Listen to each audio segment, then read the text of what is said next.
Bonjour à tous. Est-ce qu'au fond de la salle, vous m'entendez? Pas bien? Si? Bon. Alors, bienvenue à cette table ronde sur le thème des grands fonds marins, des formes étonnantes de vie qu'on y trouve et des richesses qu'elles peuvent apporter à nos sociétés. Cette table ronde est organisée en collaboration avec l'IFREMER, le plus important établissement de recherche français public dédié à la connaissance de l'océan, que BPI-France remercie chaleureusement pour sa participation et son expertise dont nous allons profiter. Alors, en cours de route, vous aurez peut-être des questions, notez-les bien. Il y aura un temps dédié à la fin pour les poser. Et donc voilà. Pourquoi s'intéresser aux grands fonds marins? Donc, que sont les grands fonds marins? Déjà, ce sont des planchers, le plancher des océans. Il y a plusieurs définitions, mais on peut dire qu'ils sont situés à plus de 200 mètres de profondeur, c'est-à-dire en fait là où la lumière ne pénètre plus. Donc, première raison de s'y intéresser aujourd'hui, parce qu'ils sont globalement inconnus. On en connaît à peine 3% de leur superficie, alors qu'ils recouvrent plus de la moitié de la surface du globe. Et deuxième raison, parce qu'on en entend toujours plus parler via le spectre via la possibilité d'une éventuelle exploitation minière, via le sujet des câbles sous-marins, et finalement le sujet de la biologie des fonds marins et de sa valorisation, on en entend assez peu parler. C'est le point de ce jour. Donc, sur le sujet en particulier de l'exploitation minière, la France a fait pour l'instant le choix de s'opposer à cette piste tant que les écosystèmes et les formes de vie qu'on y trouve ne sont pas suffisamment connus pour garantir leur préservation. Donc aujourd'hui, concentrons-nous sur ces formes de vie. Donc je vais maintenant donner la parole à nos intervenants. Donc tout d'abord, Madame Sylvia Collier-Jouot, je vous en prie. Présentez-vous ainsi que votre laboratoire. Donc il est actif, vous m'entendez? Oui. Donc bonjour, merci pour l'intérêt que vous portez à cette session. Donc je suis Sylvia Collier-Jouot, je suis chercheure à l'IFREMER. Mon laboratoire est situé à Nantes.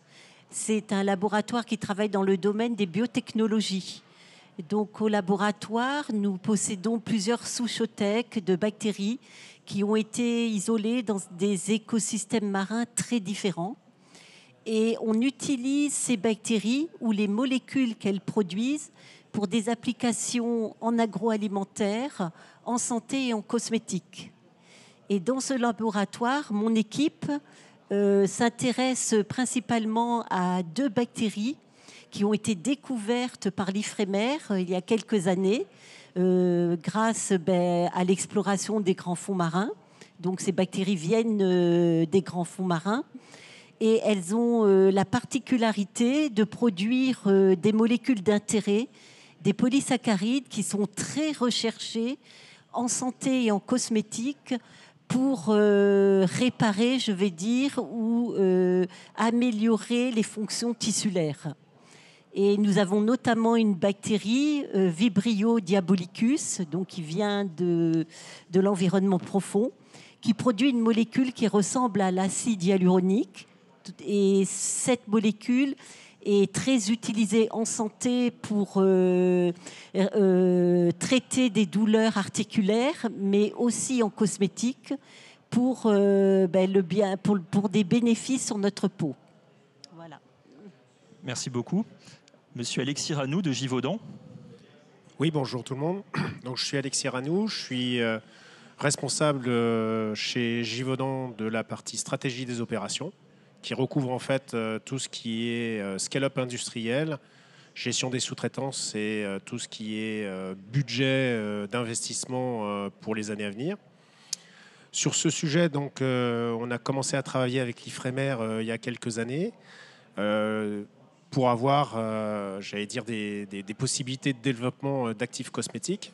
Parce que Givaudan est actif dans 3 domaines, la production donc d'arômes, de parfums et d'actifs pour l'industrie cosmétique. Lorsque l'IFREMER nous a présenté les différents produits, on s'est dit qu'il y avait un intérêt sur ce polysaccharide en cosmétique, compte tenu des essais qu'ils avaient déjà mis en place, notamment au niveau médical, pour tout ce qui était immunité et réparation. Et donc, on le verra après, on a continué à travailler sur ces aspects-là pour développer ce produit qui aujourd'hui est en lancement de commercialisation depuis le mois d'avril de cette année.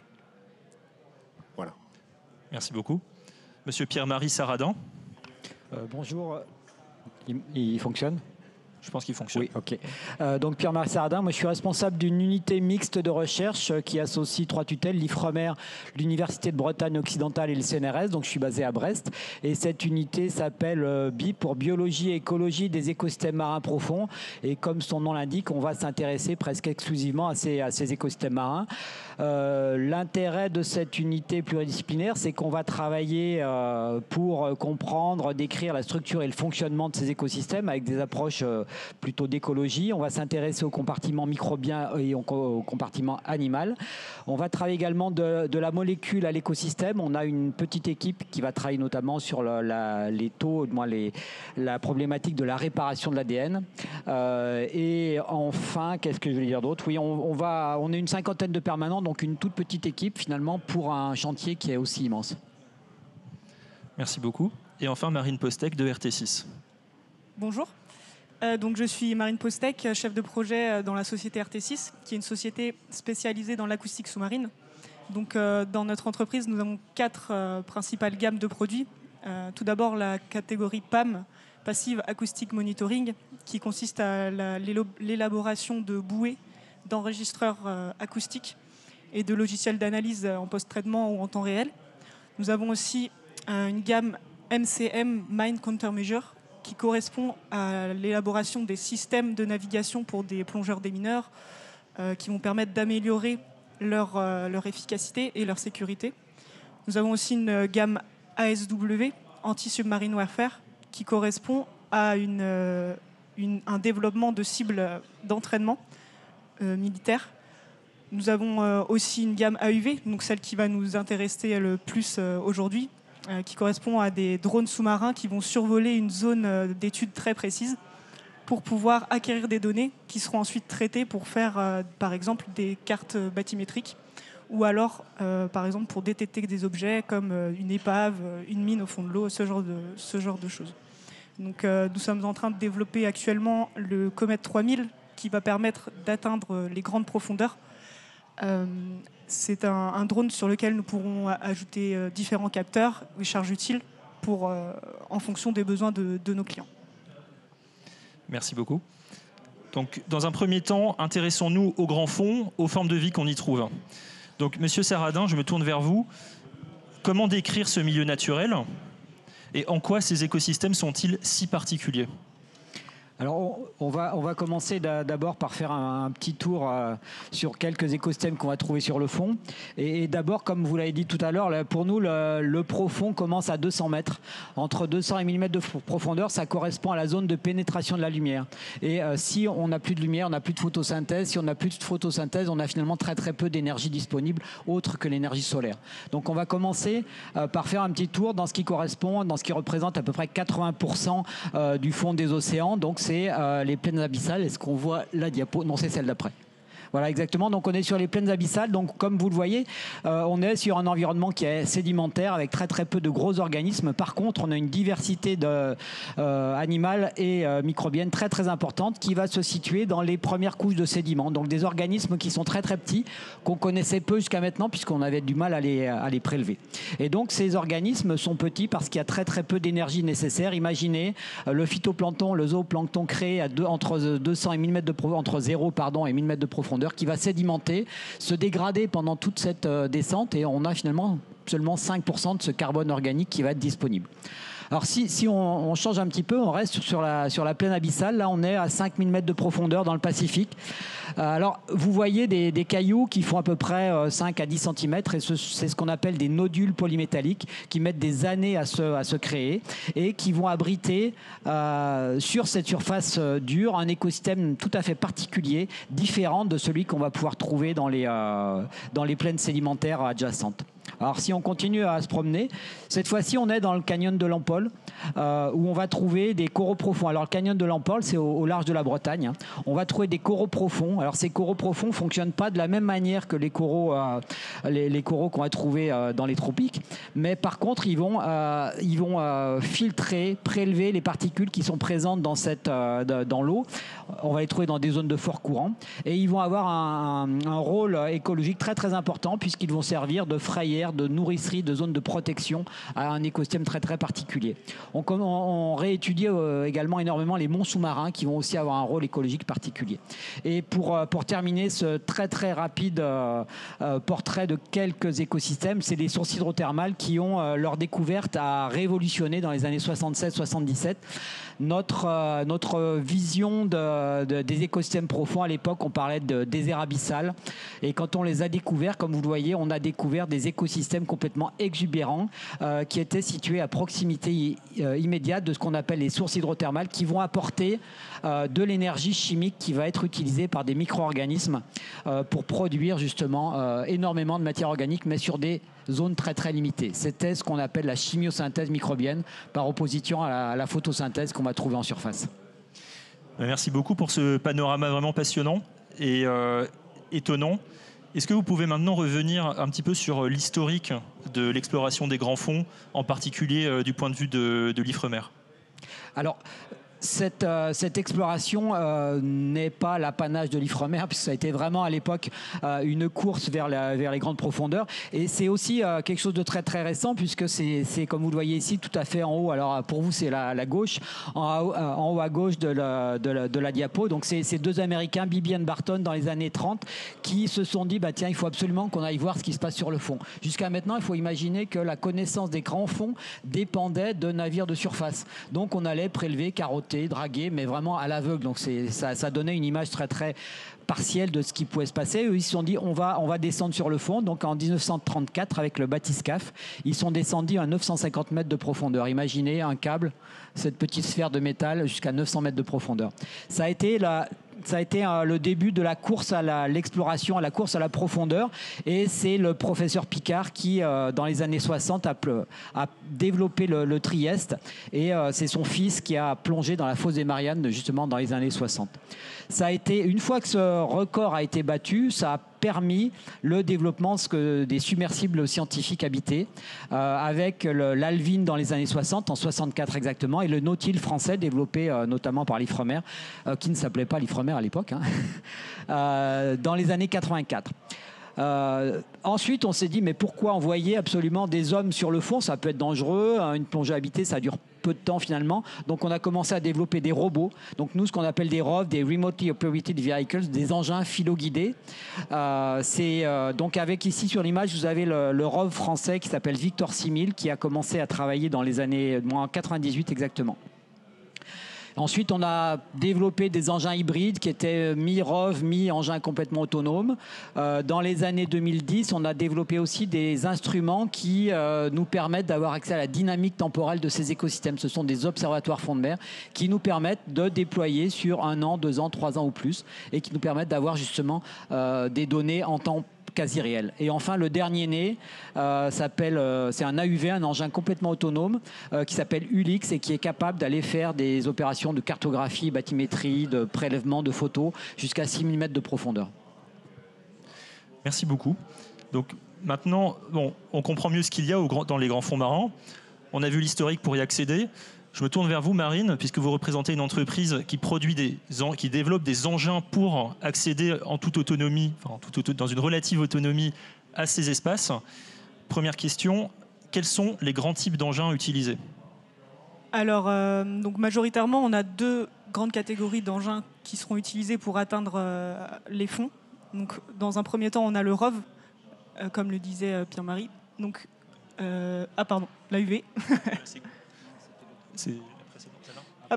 Donc le ROV, qui est un appareil qui est relié à la surface par un câble et qui va opérer au fond de l'eau. Donc dans le navire de surface, on aura un opérateur qui va diriger l'engin, l'utiliser pour, par exemple, prélever des échantillons qui seront, par exemple, étudiés par l'Ifremer ensuite. On pourra, par exemple, inspecter des câbles grâce à ce type d'engin. Il faut savoir que ce type d'engin est prévu pour naviguer à une allure qui est plus faible qu'un AUV. Donc l'AUV va être un outil qui est indépendant de la surface en termes de câbles. Donc on n'aura aucun moyen filaire entre la surface et l'AUV. Donc l'AUV va survoler sa zone lorsqu'on aura mis une mission dans ce drone, il va pouvoir opérer tranquillement pendant que l'opérateur pourra suivre en direct l'état de l'engin dans le navire de surface. Donc c'est vraiment deux engins qui sont très différents, surtout en termes de moyens de déploiement et de récupération. Merci beaucoup. Et excusez-moi, je vous donne juste un exemple de ROV dont parlait Marine, Madame Postek. C'est tout en bas à droite, le Victor, il me semble, qui est un ROV. Donc vous voyez, il est relié par câble à la surface. Et donc, plusieurs types d'engins dans des milieux extrêmes. Quelles sont les contraintes qui pèsent sur ces engins et sur leur développement ? Alors, on a plusieurs types de contraintes. Donc, dans un premier temps, on pourra avoir des contraintes de type communication. Donc, pour un ROV, ça va être plus facile. On aura un câble qui le reliera à la surface. Mais pour un AUV, on va devoir rester à portée du navire de surface. C'est-à-dire que, par exemple, pour notre société RT6, nous avons le protocole RACAM qui va nous permettre de communiquer avec l'engin AUV à 2000 mètres de portée. Donc, on pourra atteindre ce type de profondeur. Par contre, si on veut descendre à des profondeurs beaucoup plus élevées, on va devoir utiliser une technologie qui s'appelle par exemple USBL, donc Ultra Short Baseline, pour pouvoir communiquer, transférer des données à des portées beaucoup plus élevées. Ensuite, on a des contraintes mécaniques sur les engins qui vont aller par exemple, nous, on développe le Comet 3000 pour atteindre 3000 mètres de profondeur. Lorsqu'on développe un tel engin, il va falloir tester et valider l'engin à 300 bars de pression. Donc,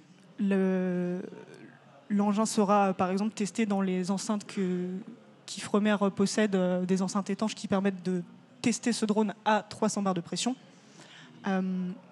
Sans aller à 3000 mètres de profondeur, il faut savoir que déjà, si on va à 300 mètres de profondeur, on a énormément de contraintes qui s'exercent sur le drone. Par exemple, si on va à 300 mètres de profondeur avec un drone et que le carter se rétracte sur l'axe de rotation d'une gouverne, on va avoir du mal à diriger, la gouverne ne va pas pouvoir diriger l'engin correctement. Donc c'est ce genre de choses auxquelles il faut penser lors de la conception d'un AUV qui va atteindre des profondeurs assez importantes. Merci beaucoup. Monsieur Saradin, concrètement, comment accéder au grand fond ? Comment se passe une mission ? Est-ce qu'il est possible d'estimer un coût moyen d'une mission en mer pour qu'on se rende compte des ordres de grandeur ? Alors, on va revenir encore un petit peu.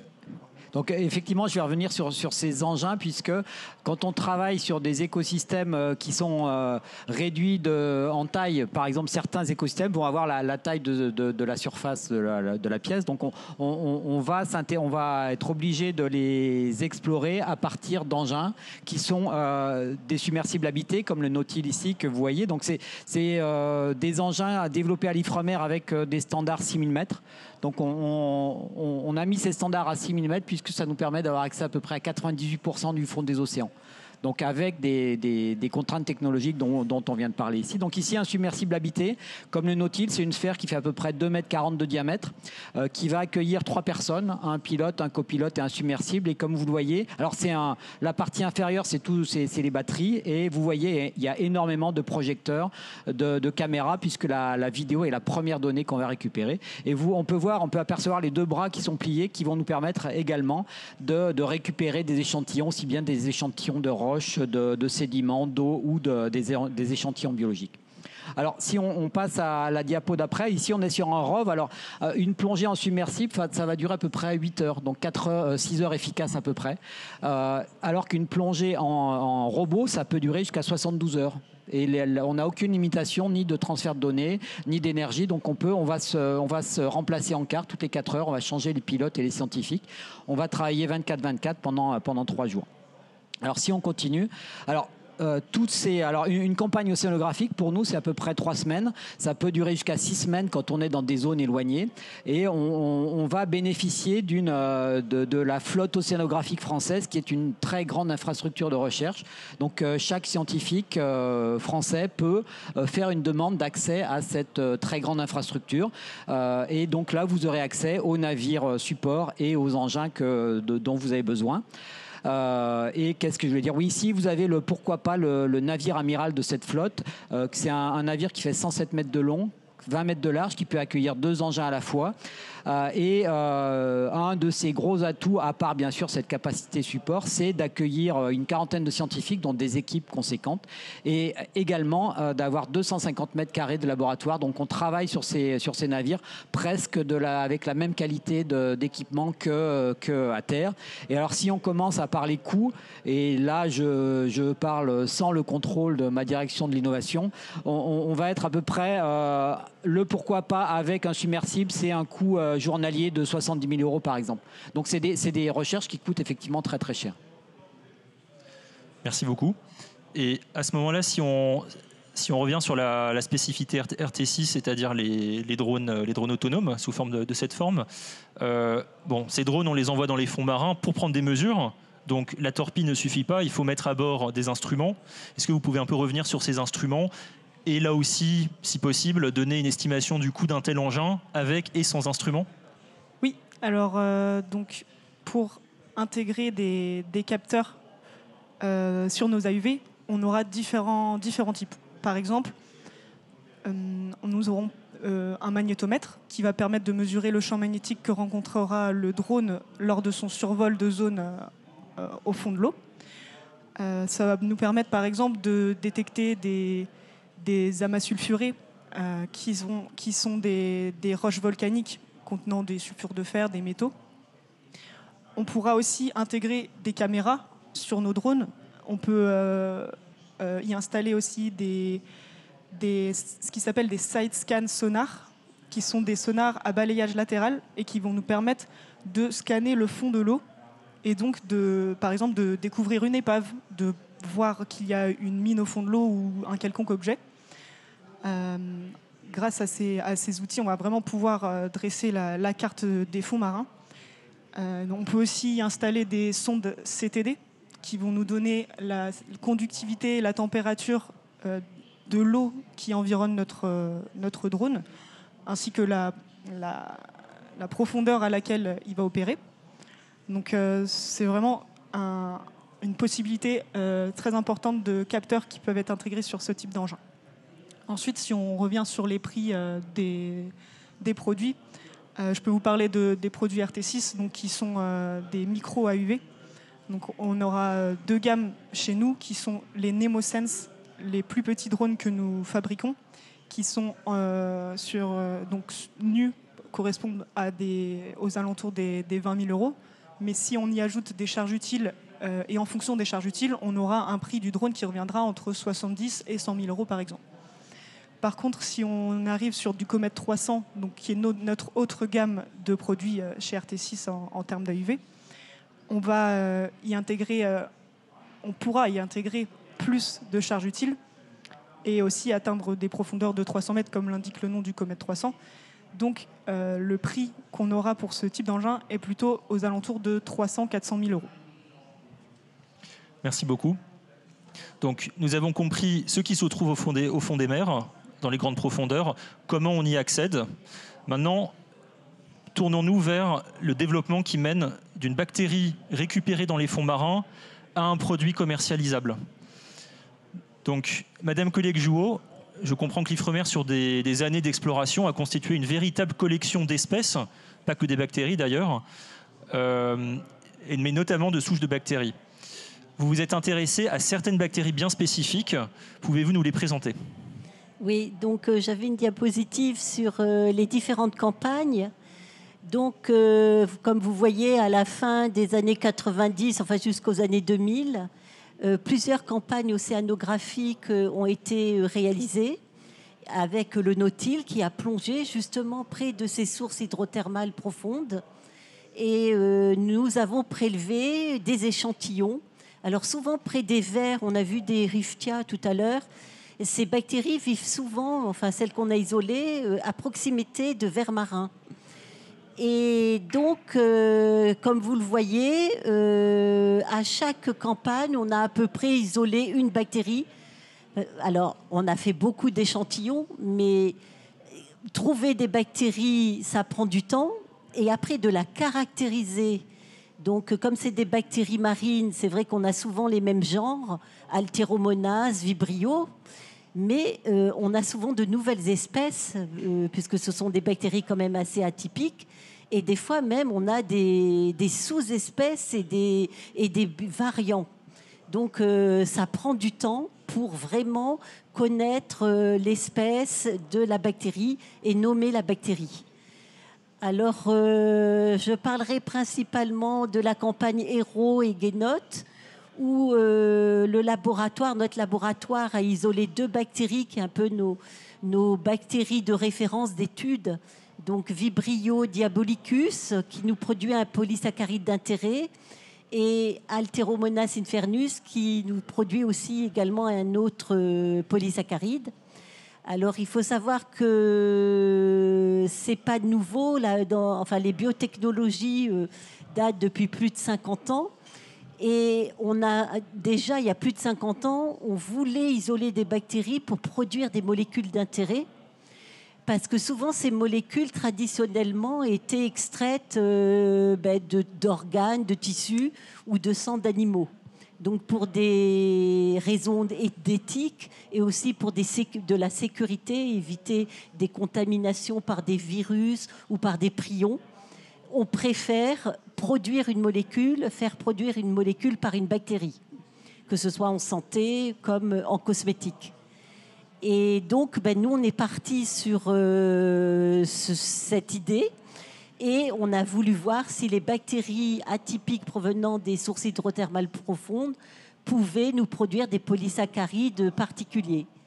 Et en effet, c'est ce que l'on a trouvé. Au laboratoire, on a constitué une souchothèque de bactéries qui pouvaient produire des polysaccharides. Et ensuite, nous avons isolé ces bactéries. C'est ce que vous voyez là. Vous voyez des boîtes de pétri.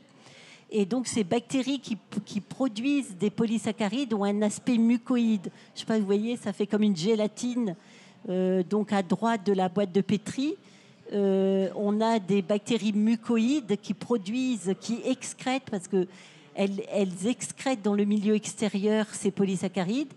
Et vous avez une partie de la boîte de pétri où vous avez des bactéries qui n'ont pas produit ce polysaccharide. Donc ensuite, tout le travail au laboratoire, c'est d'isoler la bactérie et de produire ce polysaccharide. Donc à partir de la bactérie isolée dans la boîte de pétri, ensuite on la cultive en milieu liquide. Et donc on est équipé au laboratoire de fermenteurs de plusieurs litres. Donc souvent on utilise au quotidien des fermenteurs de 1 à 5 litres. Pour valider les conditions optimales de production de la molécule. Et comme on est dans le domaine des biotechnologies, on essaye toujours de cultiver la bactérie dans les conditions les plus standards, compatibles avec les contraintes de l'industrie. Donc nous avons cherché des bactéries qui venaient de l'extrême, mais en fait qui poussaient dans des conditions standards, c'est-à-dire à température pas trop élevée, donc température ambiante, à des pH neutres, alors pas du tout sous pression, mais sous pression atmosphérique, et dans des milieux de culture assez simples, en évitant l'apport de matières animales, puisque c'est un peu le but premier, d'éviter d'avoir des matières animales. Et ensuite, ces procédés ont été validés au laboratoire à l'échelle pilote de 20 litres. Et ensuite, en collaboration avec Givaudan ou d'autres partenaires, on fait ce transfert de production. Merci pour cette présentation des premières étapes de la valorisation d'une bactérie. Donc, je comprends qu'en laboratoire, on monte jusqu'à l'échelle pilote, quelques grammes de production de polysaccharides, il me semble. Et ensuite, Monsieur Ranou, comment est-ce qu'on passe à l'échelle supérieure? Est-ce que vous pouvez un peu nous présenter ce travail? Oui, alors tout d'abord, on va sélectionner nos partenaires par rapport à ce qu'ils ont pu démontrer.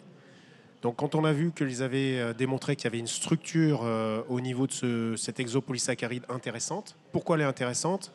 Parce qu'en fait, c'est un glycosaminoglycane, c'est-à-dire un constituant de la peau, qui est un mélange de 2 molécules extrêmement importantes dans la peau, qu'on appelle l'acide hyaluronique et la chondroïtine sulfate. Et là, on s'est vu que c'était une chondroïtine et un demi-acide hyaluronique qui étaient liés l'un à l'autre. On s'est dit, tiens, ça c'est quand même intéressant.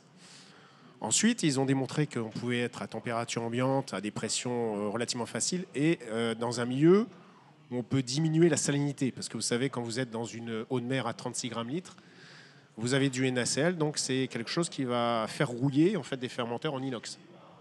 Donc c'est de réussir à adapter pour diminuer cette salinité.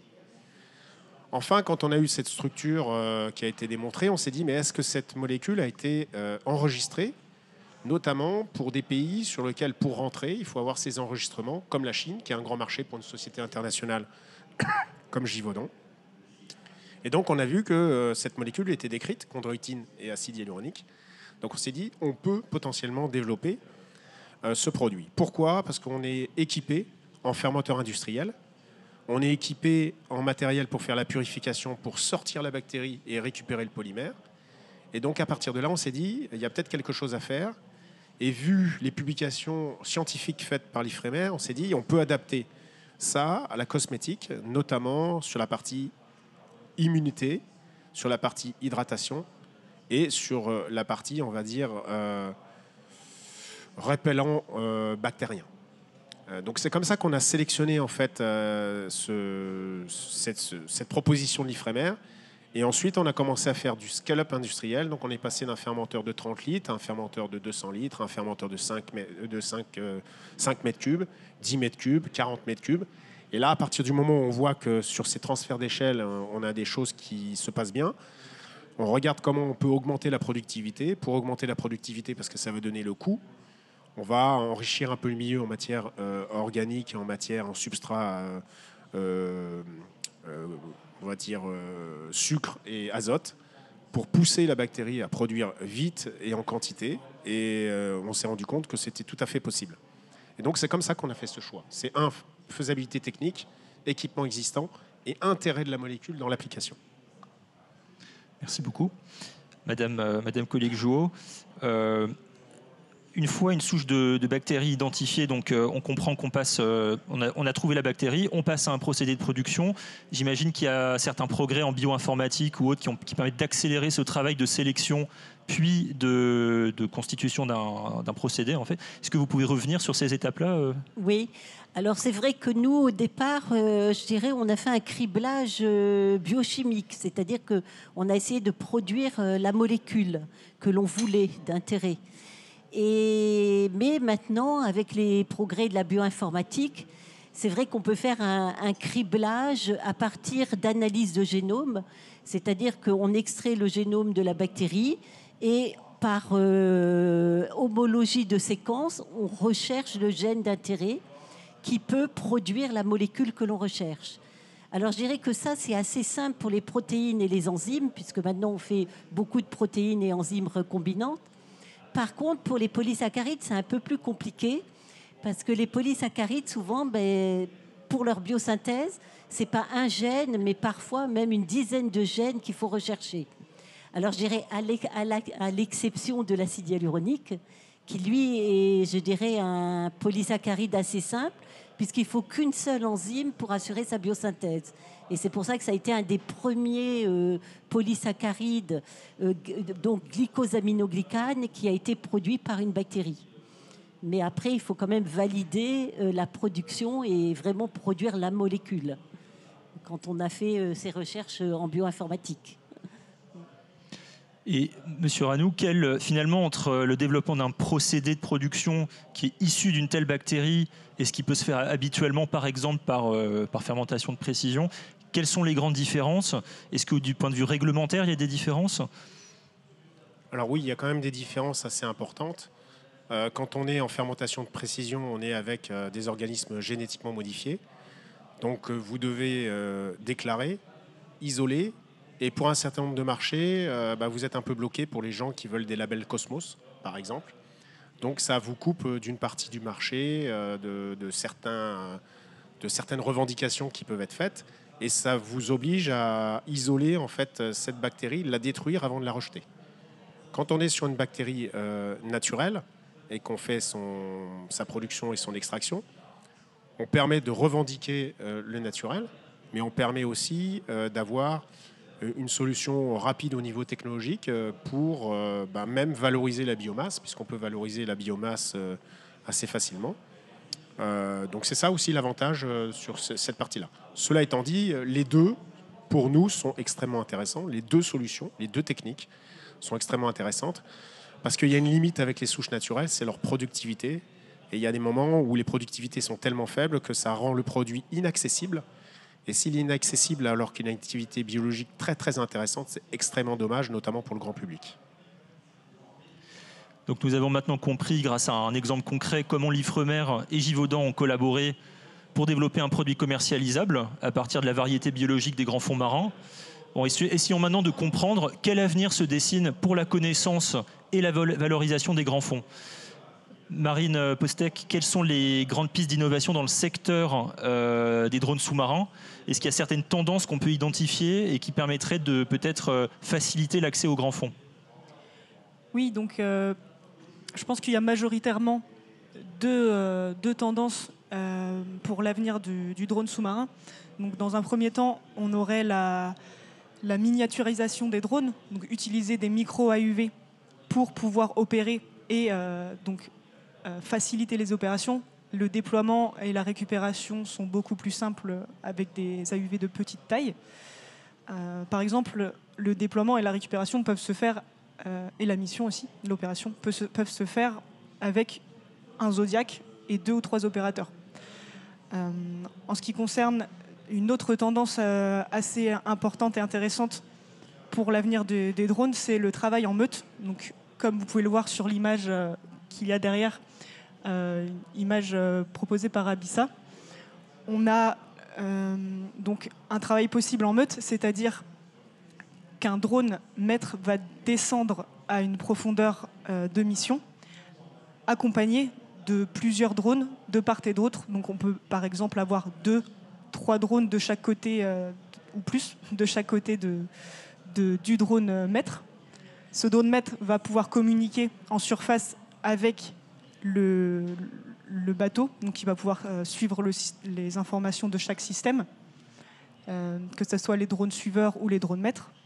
Le drone maître, pardon. Et donc, l'intérêt est de pouvoir couvrir une surface beaucoup plus grande avec le même temps imparti. Donc, lors de la mission, on va balayer la zone avec le drone maître, les drones suiveurs, ce qui va nous permettre de diminuer le temps des opérations et donc d'avoir une rentabilité beaucoup plus importante. C'est quelque chose qui est important pour que ce soit les industriels ou les organismes de recherche. Ça va limiter le temps qui est consacré aux campagnes d'acquisition de données, mais aussi ça va nous limiter en besoins personnels, équipage, pour ce genre de campagne. Donc on comprend que finalement la baisse des coûts, et c'est vraiment un des leviers clés pour accélérer l'exploration des grandes profondeurs. Et maintenant, une fois on l'a dit, l'Ifremer a constitué une souchothèque et une collection d'espèces importante. Au-delà de l'exemple que vous avez présenté et qui a été valorisé par vous et par Givaudan, qu'est-ce qu'on peut attendre des bactéries et espèces déjà connues que vous avez en stock, si je puis dire? Alors, donc vous avez compris qu'on s'intéresse à un type de molécules, donc des polysaccharides qui ressemblent aux glycosaminoglycanes, parce que ces molécules sont présentes dans nos tissus, notamment dans la peau, l'os, le cartilage. Et on sait, avec les recherches scientifiques, que ces polysaccharides ont un rôle majeur dans le bon fonctionnement du tissu. Depuis le développement, depuis l'embryon, au stade embryonnaire, jusqu'au stade adulte, et qui joue aussi un rôle très important quand la cellule est dérégulée pour restaurer le bon fonctionnement du tissu.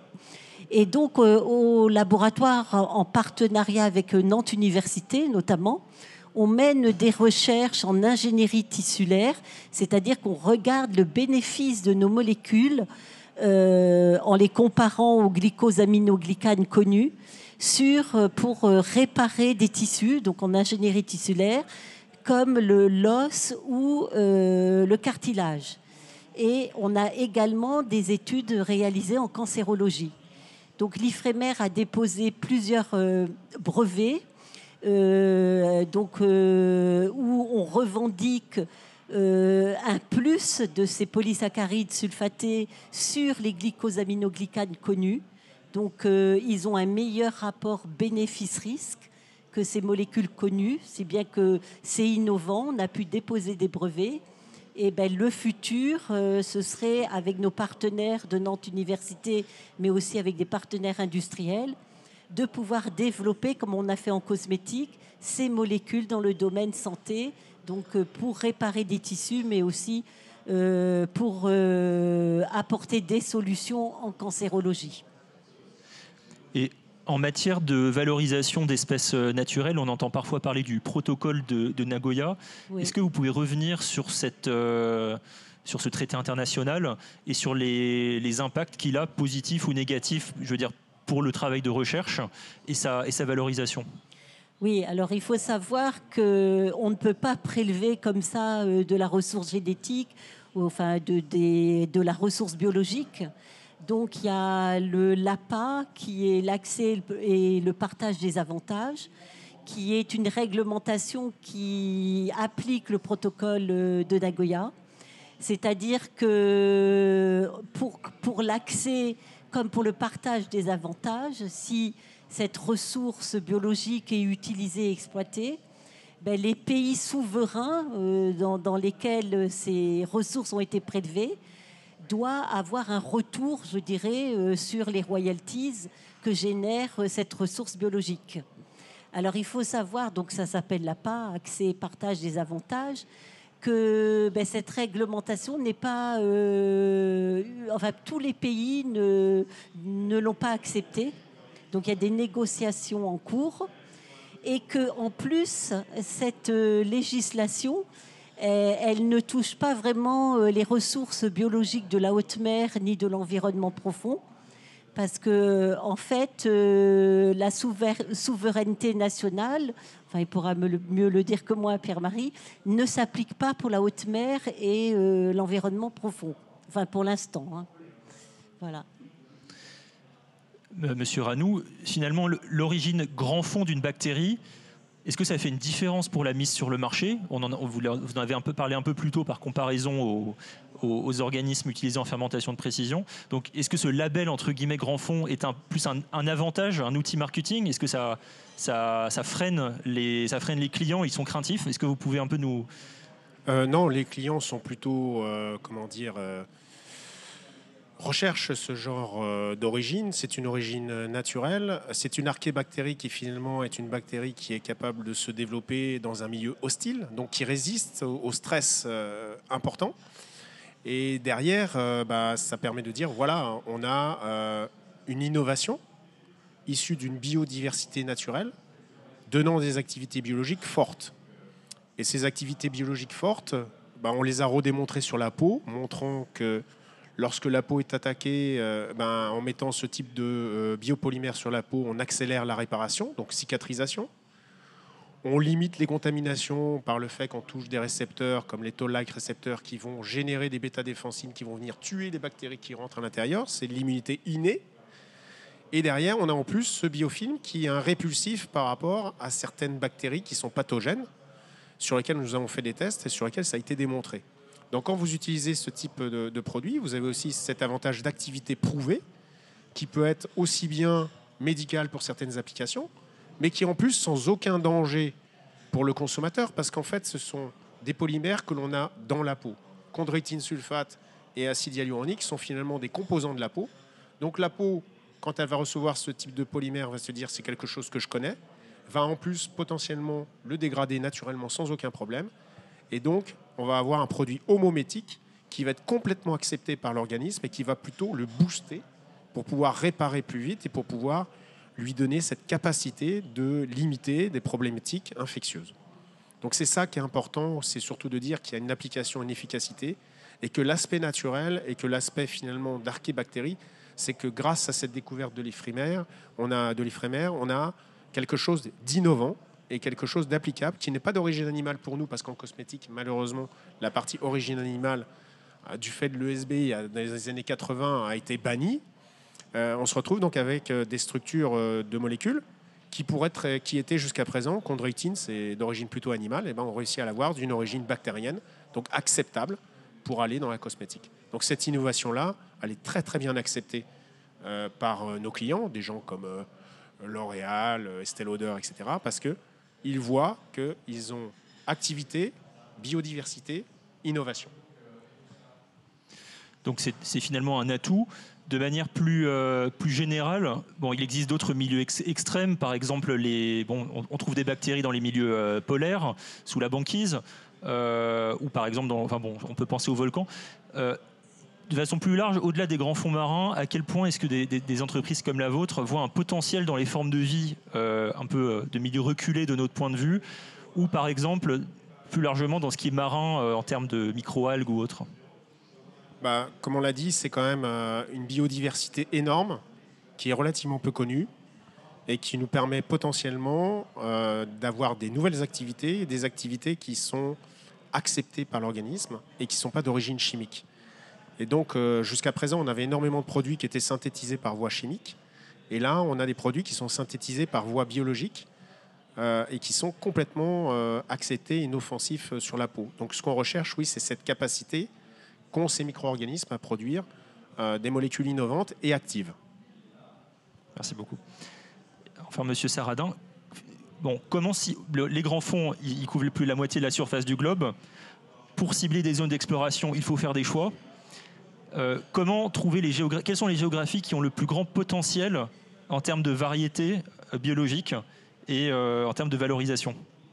Alors c'est une question qui est très compliquée, qui est très ouverte également. Vous l'avez dit, on est dans des zones qui sont encore peu connues. Alors tout à l'heure, vous avez cité un chiffre de 3%. Moi, je vais me baser plutôt sur un chiffre de 20% du fond des océans qui est cartographié avec une précision, on va dire, acceptable. Et cette précision acceptable, c'est un pixel qui fait 400 mètres de côté. Donc imaginez un petit peu. Ça, c'est le premier point. Le deuxième point, on s'aperçoit également qu'on a une diversité spatiale énorme. Simplement, si vous prenez 2 carottes de sédiments à quelques mètres de distance, vous allez avoir une diversité animale et microbienne très très importante. Et ceci sans parler des différents écosystèmes que je vous ai présentés tout à l'heure. Donc c'est vraiment une question difficile. Alors un autre petit chiffre, actuellement on imagine qu'on aurait encore entre 1 et 10 millions d'espèces marines animales à découvrir. Et là je ne parle pas du tout du compartiment microbien où c'est encore plus. Donc cette question elle est compliquée. Quand on parle du potentiel, on a vu tout à l'heure, on a parlé plutôt de tout ce qui était associé à des environnements extrêmes comme les sources hydrothermales. Donc effectivement, on aurait tendance à aller vers les milieux les plus extrêmes. Et alors, je continue à citer des chiffres, parce que est-ce que vous savez l'organisme le plus tolérant, quelle température il va supporter ? Moi, je dirais quelques centaines de degrés. Non, là, vous exagérez. C'est 120 ou 122 degrés. Donc, on a une archée qui est capable de vivre, et pas de survivre, de vivre à 120 degrés. Donc, effectivement, au niveau du potentiel d'utilisation, on va aller vers ces extrêmes avec des résistances à la température, à la pression, à des concentrations en métaux importantes. Quand on est sur une source hydrothermale, par exemple, on a des concentrations en métaux toxiques pour les hommes importantes. On a des résistances à la radioactivité aussi. On a des résistances à l'anoxie, je ne sais pas, vous devez connaître la société Emarina qui a été créée vers Roscoff et qui utilise des données scientifiques issues justement d'un verre issu des sources hydrothermales et ensuite appliqué sur un verre côtier. Donc voilà, ce potentiel est vraiment important, mais et là je voudrais souligner quelque chose qui n'a pas été peut-être suffisamment souligné par mes deux collègues, c'est le temps nécessaire entre l'exploration, la description d'une souche et son transfert industriel. Alors Sylvia tout à l'heure a parlé de 1 ou 2 modèles seulement, et en fait on a découvert énormément de micro-organismes, sauf que ce lien il est encore très très compliqué à mettre en œuvre parce que ça nécessite beaucoup de temps, beaucoup d'argent, donc les sociétés industrielles n'ont peut-être pas toujours les épaules assez solides. Actuellement il n'y a aucun projet d'envergure avec cet objectif-là. Donc peut-être qu'on va compter sur le développement de la bioinformatique, mais c'est vraiment un point très très important à souligner. Et puis là, je vois que Sylvia a envie de rajouter un petit mot. Ben oui, en effet, ça prend beaucoup de temps parce que comme vous avez vu, les campagnes elles datent de la fin des années 90, début 2000. Après, ben, selon les campagnes, selon les moyens humains mis pour analyser les prélèvements, ben, des fois on découvre pour Vibrio diabolicus, on n'a mis que 5-6 ans, mais pour certaines, on a mis plus de 20 ans. Et donc après, ben, il faut regarder ce qu'elle produit. Et si on est dans le domaine des biotechnologies, ben, il faut une application. Et pour tester l'application, là, en santé et en cosmétique, ça prend encore du temps pour trouver le mécanisme et dire que la molécule est supérieure à ce qui existe déjà sur le marché. Parce qu'il faut tout le temps quelque chose de plus efficace. Autrement, on ne va pas développer une molécule qui ressemble en totalité à un produit qui est déjà sur le marché. Donc, en effet, c'est assez long. Une autre question sur quelle est finalement, dans le domaine de l'exploration des fonds marins et de leur valorisation, quelle est la place de la France en particulier et plus largement de l'Europe dans le concert des nations? Alors la France a le deuxième espace maritime économique. Il y a d'autres nations qui sont assez portées sur ce domaine. Est-ce qu'on peut parler d'un retard de la France ou au contraire il y a une avance à préserver? Moi, je pense qu'avec les moyens d'accès aux grandes profondeurs, on reste dans le peloton de tête, avec les États-Unis, bien sûr, avec le Japon, la Chine, la Russie également, et le Canada et la Corée aussi, qui s'est doté de moyens importants. Donc, ça nous laisse dans le peloton de tête. On fait aussi partie des explorateurs pionniers, notamment pour tout ce qui concerne les ressources minérales marines, avec l'IFREMER gère pour la France 2 contrats d'exploration de ces ressources minérales marines, l'un sur les nodules polymétalliques dans le Pacifique et le deuxième sur les sulfures massifs dans l'Atlantique. On est également très très impliqué dans tout ce qui concerne, Sylvia vient d'en parler, les ressources biologiques. Donc effectivement, on continue à rester dans ce peloton de tête, même si on s'aperçoit également que on est dans un environnement où, alors, soit on se trouve dans une ZEE et c'est le pays qui est souverain, soit pour la très très grande majorité des chantiers sur lesquels on travaille, on va se situer dans ce qu'on appelle la zone avec un grand Z, la haute mer, qui va être sous la juridiction de l'AIFM, l'autorité internationale des fonds marins, pour ce qui concerne les ressources minérales. Mais pour les ressources biologiques, par exemple, on a actuellement une négociation qui est en cours qu'on appelle BBNJ, Biodiversity Beyond National Jurisdiction, justement pour faire en sorte que cette exploitation, cette valorisation puisse bénéficier au plus grand nombre. Merci beaucoup. Donc, premièrement, merci à tous pour toutes ces informations, c'est très intéressant. Est-ce que vous, dans la salle, est-ce que vous avez des questions que vous souhaitez poser à nos intervenants ?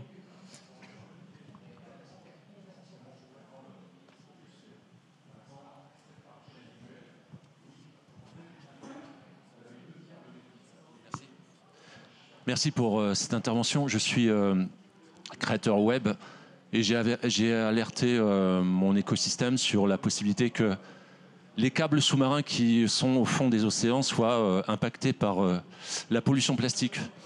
Tout simplement parce que la pollution plastique change le biotope, il change toute la biologie marine. Alors, je n'ai pas les termes, parce que je ne suis pas du domaine. Mais en tout cas, ma question est la suivante. Est-ce que les microplastiques, puisqu'on sait qu'ils vont se retrouver dans les fonds marins, vont impacter les fonds marins, la sédimentation des fonds marins, vont impacter la consistance du fond marin, au point qu'on peut s'inquiéter à terme, et aussi sur les organismes, notamment ceux dont vous aviez parlé. Merci. Alors c'est une bonne question. Alors on garde l'image des fonds marins non anthropisés, non impactés par les activités humaines. Malheureusement, cette image a disparu. On va trouver des microplastiques, notamment dans les fosses. Ces microplastiques vont s'accumuler dans les fosses, comme la fosse des Mariannes par exemple. On va trouver également ce qu'on appelle les polluants organiques persistants dans des organismes qui ont été prélevés à 6 ou 7 000 mètres de profondeur. Donc l'homme a déjà impacté ces environnements très très éloignés. Alors après, concernant la question plus spécifiquement sur les câbles sous-marins, je ne pense pas qu'il y ait suffisamment de microplastiques pour modifier le comportement des câbles sous-marins.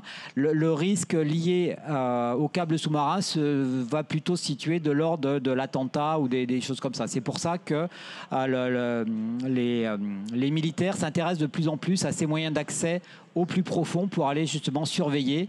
Et c'est également pour ça que la cartographie à des échelles de plus en plus petites, à des échelles de plus en plus fines, est très très importante justement pour ces questions de sécurité.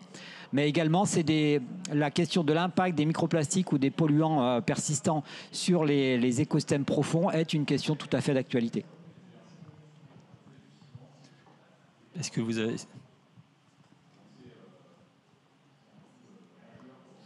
Alors, veuillez m'excuser parce que je suis arrivée un peu en retard. Du coup, je ne sais pas si vous savez évoquer l'impact de l'exploitation des minéraux, les possibles exploitations, parce que c'était la Norvège qui poussait beaucoup pour aller explorer les océans et on voit un vrai danger. Justement, on ne connaît pas toute la composition de l'océan. On ne sait pas quels pourraient être les impacts alors qu'il y a des pays ou des industries qui poussent parce qu'on fait la transition sur les volets énergétiques. Voilà, quel pourrait être l'impact? Justement, on parle biologie, on parle minéraux et comment est-ce qu'on peut, en tout cas moi je travaille pour une région française, comment est-ce qu'on pourrait aider ou empêcher ce type des problématiques? Merci. Alors, je vais prendre la réponse aussi parce que ça correspond tout à fait aux travaux qu'on mène dans mon unité. Donc, effectivement, je l'ai dit tout à l'heure, l'IFREMER gère pour la France 2 contrats d'exploration pour les ressources minérales marines. Et la France a pris depuis la COP27 une position assez tranchée sur cette exploitation en proposant une interdiction de cette exploitation. Ce qui nous permet, nous, en tant qu'unité de recherche sur la biologie des écosystèmes, de se focaliser sur un des attendus de ces contrats d'exploration qui est déterminer les lignes de base environnementales et commencer à estimer les impacts potentiels. À côté de ça, il y a un consensus scientifique depuis presque une dizaine d'années sur le fait qu'on n'a pas suffisamment de connaissances pour que cette exploitation soit permise. Et les scientifiques ont publié très récemment, il y a 1 ou 2 ans, une tribune ou une publication de synthèse qui estime qu'il nous manque encore une dizaine d'années avant de posséder suffisamment de connaissances pour aller vers une exploitation, je ne vais pas dire durable, parce que exploiter des ressources minérales qui mettent des millions d'années à se former n'est pas durable, mais enfin pour répondre à cette question sur les impacts. Et les impacts, ils vont être pluriels. Alors le premier impact, ça va être la destruction d'un habitat. Vous enlevez un nodule, vous enlevez complètement l'écosystème nodule associé. Ensuite, vous allez avoir la création pendant cette exploitation de nuages de sédiments, alors soit par le sédiment qui va être présent sur place, qui va être remobilisé, soit par l'étape de broyage qui vous permettra de remonter votre minerai en surface.